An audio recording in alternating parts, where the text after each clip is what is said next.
दोनों क्या करते होंगे, in search of raw material.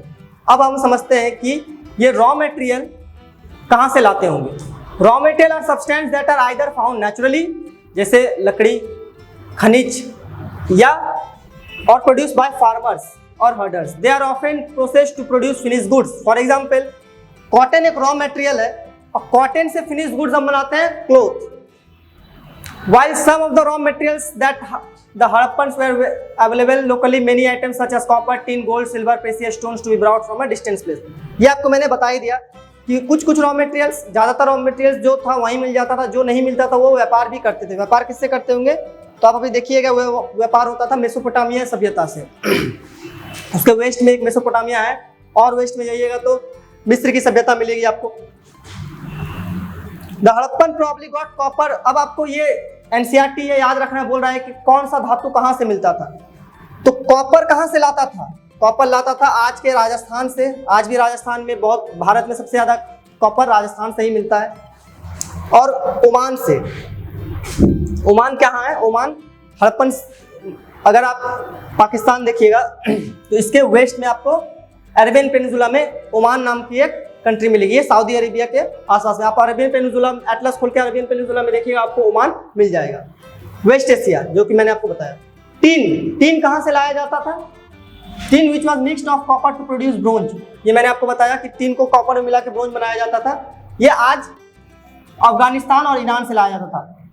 Copper लाया जाता है राजस्थान से, ओमान से। टीन कहाँ से लाया जा रहा है, अफगानिस्तान और ईरान से।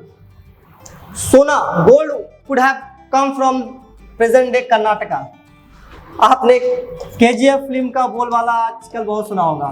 केजीएफ का फुल फॉर्म ही होता है कोलार गोल्ड फील्ड। ये कोलार शहर कहाँ है, कर्नाटका में है। तो आज वहाँ से खदान से सोना नहीं निकलता है क्योंकि वो निकालना ही बहुत महंगा पड़ जाता है। लेकिन उस समय भी वहाँ से कोलार नाम की जगह से, कर्नाटका से सोना की प्राप्ति होती थी और वहीं से सोना मंगाया जाता था। गुजरात, ईरान, अफगानिस्तान। फूड, अब हमने काम देख लिया, कैसे रह रहे हैं वो देख लिया, कहाँ से सामान ला रहे हैं ये भी देख लिया। अब हमें क्या देखना है, अब हमें देखना है कि लोग खाना क्या खाते थे। खाना तो तीसरा सबसे इंपॉर्टेंट चीज होता है। तो खाना क्या खाते थे। While many people live in the cities, others living in the countryside grew crops and reared animals। countryside का मतलब होता है शहर से थोड़े से दूर, मतलब मेन शहर से थोड़े से दूर। वो क्रॉप्स ग्रो करते थे या पशुपालन करते थे। The farmers and herders supply foods to craft persons, scribes and rulers। तो जो किसान होते थे वही सब फूड सप्लाई करते थे। स्वाभाविक बात है आज भी हमें फूड सप्लाई कहाँ से होता है, किसान से होता है। बहुत बच्चों को पता भी नहीं होगा कि आप जो आज आपके थाली में खाना है वो किस प्रकार बनता है, वो मिट्टी के अंदर है या मिट्टी से ऊपर होता है। तो ये सब जानकारी आप लेने की कोशिश कीजिएगा। We know from remains of plants that the Harappan grew।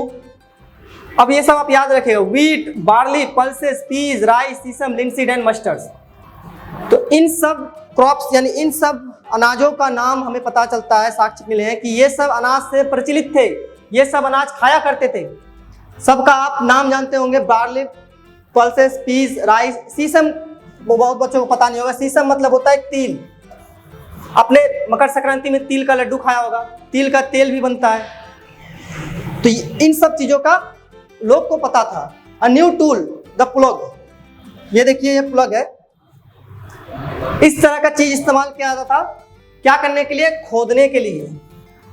माने आजकल आप कुदाली का इस्तेमाल जिस तरह से करते हैं सेम उसी तरह का ये समझिए इंडस वैली सिविलाइजेशन का कुदाली था। इसका इस्तेमाल क्या किया जाता था, turning the soil. Turning the soil का मतलब क्या होता है, मिट्टी को ढीला करने के लिए, ताकि फसल बोने, बीज बोएगा तो मिट्टी ढीला होना चाहिए।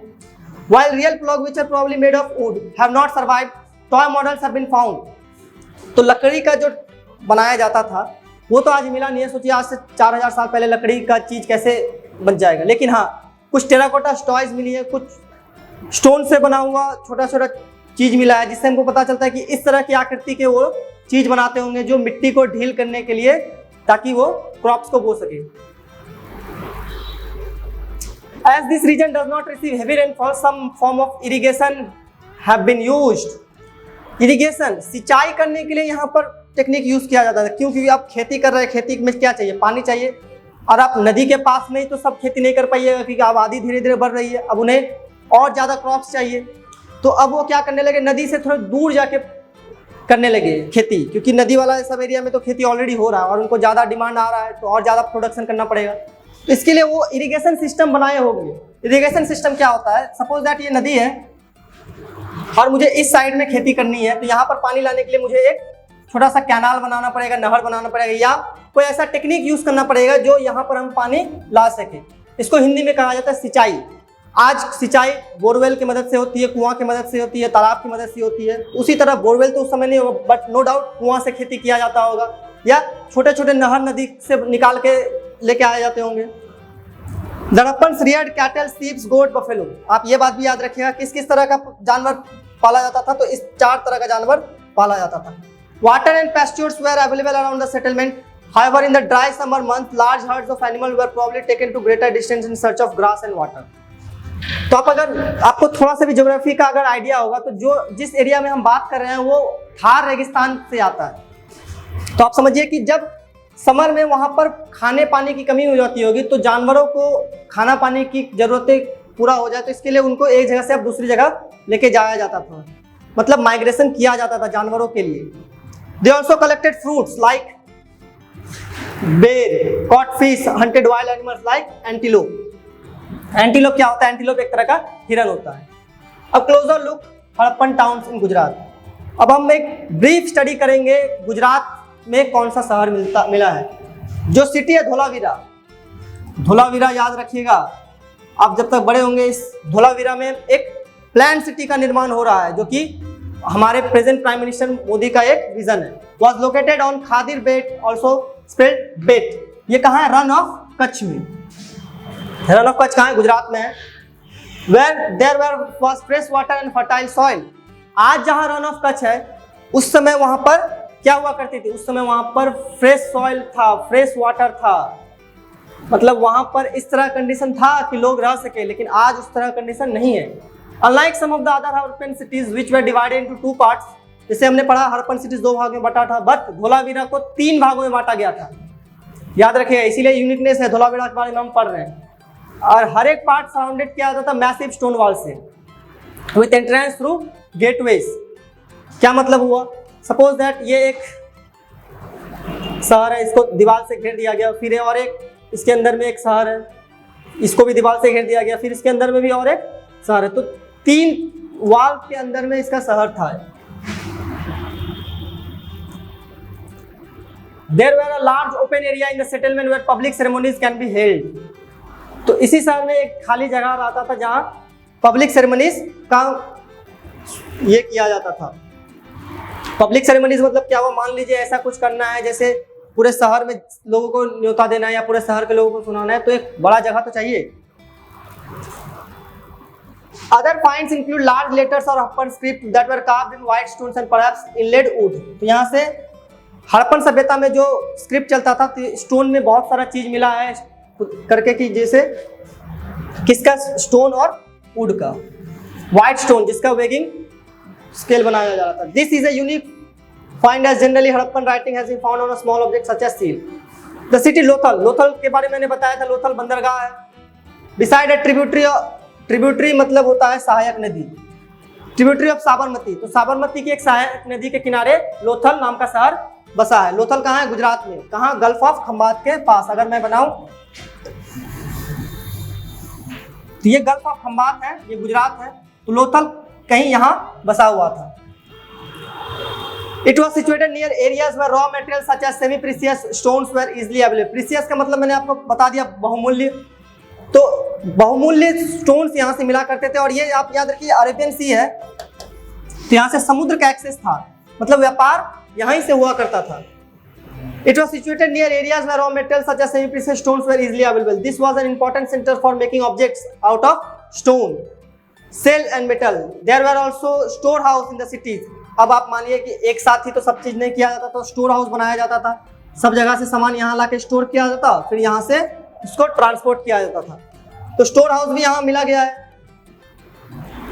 This was an important centre for making objects of stone, shell, metals. तो यहाँ पर कारखाने भी हुआ करते थे जो मेटल से सामान बनाया करते थे। There are also store house, seals और सीलिंग्स बनाने के लिए भी यहाँ पर कारखाने हुआ करते थे। कारखाने इन द सेंस कि अब लोग 10-15 लोग एक साथ मिलकर एक ही जगह काम कर रहे हैं, घरों में अब काम नहीं हो रहा है। अब फैक्ट्रीज का कॉन्सेप्ट धीरे धीरे अब शुरू हो जाएगा।